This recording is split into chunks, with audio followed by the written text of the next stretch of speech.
Hey y'all, so I'm not really sure when I'm going to release this video, but I need to start picking back up where I left off on where I've been talking about what's been going on with me, what's been happening, the gang stalking, the abuse, and all this type of stuff. So the most recent thing that has been happening is I work in healthcare, and every job that I've been getting, they have been having me work amongst their peers, their family members, associates, and things. So I'm coming into an office environment. I'm coming into a healthcare environment, wherever it is that I choose to work. And there are already people set up there to watch and to monitor me, to try to befriend me and get close to me. I spoke about this before in previous videos.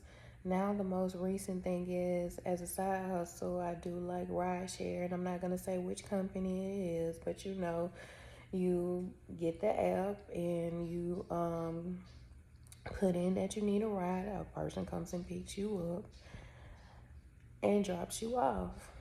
So recently, it's been happening past maybe like 2 or 3 weeks, where it's starting to get really weird.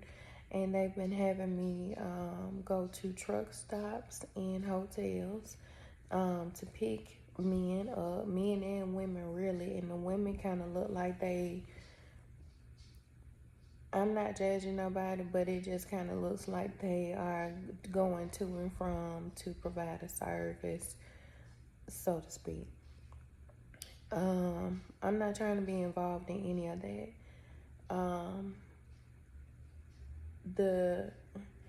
The rides that I was doing didn't have nothing to do with this. All of a sudden, it's starting to get weird, to where it's going to nothing but hotels and nothing but truck stops back to back. And I've been declining them because I feel uncomfortable, but that can affect you. During one of the rides, I picked up a guy from like a club. It was like a bar or something. And I was taking him to a destination. Did not know he was a truck driver.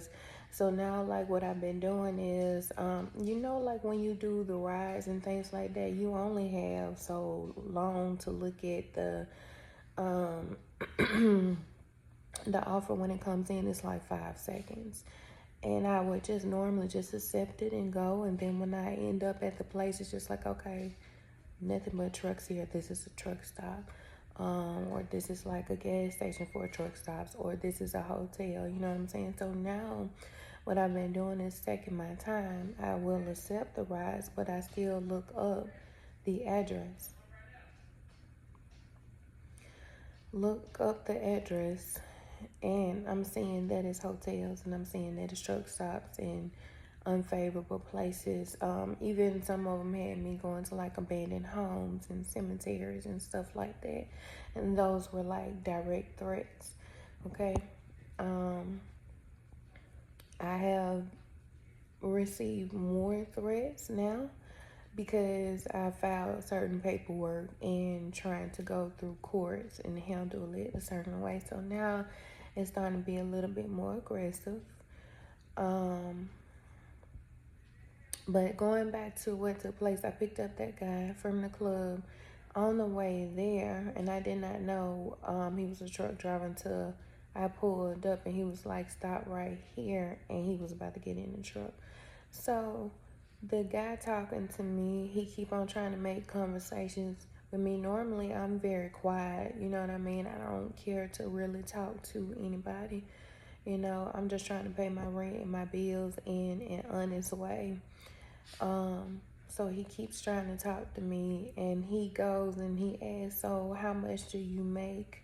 a day? How much do you make a night? I said, well, that's personal. Cause like I don't even understand how y'all feel comfortable or how people feel comfortable asking people stuff like that. I said, well, that's personal. He was like, well, I'm willing to pay you whatever it is that you make if you with me tonight. And I'm like, no, that sounds like prostitution. I'm not too. And he like, no, no, no, no. I'm just saying, you can't even clean that up. You can't clear it up. You said what you said it is. You know what I'm saying? Like, no. You said exactly what you said. That's exactly what you were trying to do. And I told him to, like, get out. Like, I didn't feel comfortable, and I reported it. When I reported it and I filed up, like, because it kept happening over the course of days. Y'all, I'm trying to talk, and these loud ass neighbors outside my house, you're probably gonna hear that in the background. Speaking of, and I'm gonna talk about the neighbors too, because they have them set up around my home watching me when I leave, when I go. They sit out in their cars 12 hours a day, all day, every day, just watching me, watching me, watching me. I go somewhere and they follow me and they pull up there. So anyway, so over the next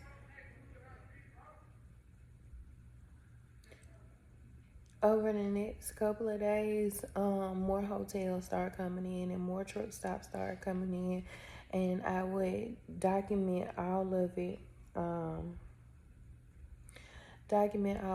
give it to the police and stuff like that. Well, last night I tried to follow up on what was taking place, and I come to find out they only put the police report in as a miscellaneous report. Every report that I put in, every time I call the police, they always put it in as miscellaneous, no matter how much evidence that I provide them with. And it's because I'm dealing with the mayor's family. If y'all been watching, I know that this is a new channel because I'm going to upload it to my new YouTube. And I'm also going to upload it to my IG. But if you've been following me for a while and you from that previous page, you already know the family that I'm talking about. You already know about the psycho female that's been stalking me and harassing me and sending all her families to watch me and sit outside my house every time I move. And you wondering, like, how is this able to happen? These people work for the government. These people are in the military. These people are, like, I'm telling you, I'm dealing with the mayor's family. I'm telling you, I'm dealing with people who have, like, they supposed to be quote unquote high ranking officials and things like that. Every time I move, they move. They got to be my neighbors. They got to be this, that, and the third. And so now they're trying to pick me. I've found out also about a clone that they have. There's a doppelganger, a lookalike, and they had moved her. This was like a few months back. They moved her upstairs, above my apartment. And the way my apartment is set up, we have parking spaces. And this, pay attention. So we have parking spaces, right? They have me parked in the number that should have actually been for the upstairs unit, but they have me parked in the wrong one. So say my unit is 78, right? They have me parked in 79. The girl that they had that looks just like me lives in 79. You see what I'm saying? So something is off, something is not right. I'm talking about the girl looked just like me, and I went up higher and I reported it. And when I reported it, like a week later, the girl moved out.